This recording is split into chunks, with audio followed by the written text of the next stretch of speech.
네, 고위공직자 범죄수사처가 윤석열 대통령에게 오늘 오전 10시까지 와서 조사를 받으라고 통보했습니다. 이번에 세 번째 통보인데요. 하지만 지난 1차, 2차 소환에 이어 오늘도 불응할 가능성에 무게가 실립니다. 공수처 취재기자 연결하겠습니다. 진기훈 기자. 네, 공수처에 나와 있습니다. 공수처는 윤 대통령에게 오늘 오전 10시까지 나와서 조사를 받으라고 통보했습니다. 일요일인 오늘도 공수처 직원들은 윤 대통령 출석에 대비해서 준비를 진행하고 있는 상황입니다. 공수처의 출석 요구는 지난 18일과 25일에 이어서 오늘이 세 번째입니다. 질문지 준비 등 윤 대통령 조사 막바지 준비 중인 공수처는 지난 27일 구속 상태로 재판에 넘겨진 김용현 전 국방부 장관의 공소장 등 자료도 검찰에 요청해둔 상태입니다. 김용현 전 장관의 공소장에는 비상계엄과 관련한 윤 대통령의 김 전 장관에 대한 지시 내용 등이 적혀 있습니다.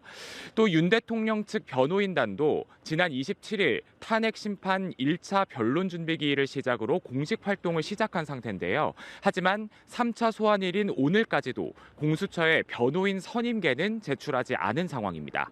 또 대통령이 출석하려면 경호 관련 사전 조율도 필요하지만 이와 관련해서 대통령 경호처는 오늘까지도 공수처에 연락을 하지 않았습니다. 오늘 공수처의 소환 조사도 불발될 걸로 보입니다. 네, 윤 대통령 측 변호인단의 입장을 보니까 불출석의 이유로 공수처 수사 권한을 지적하고 있죠. 네, 그렇습니다. 윤 대통령 측은 현재는 탄핵 심판이 수사보다 우선이라는 입장을 재차 확인했습니다. 사실상 오늘 3차 소환 조사에 불응을 시사한 겁니다. 윤 대통령 변호인인 윤갑근 변호사는 연합뉴스TV에 공수처는 내란 혐의를 수사할 권한이 없다는 입장을 다시 한번 분명히 했습니다.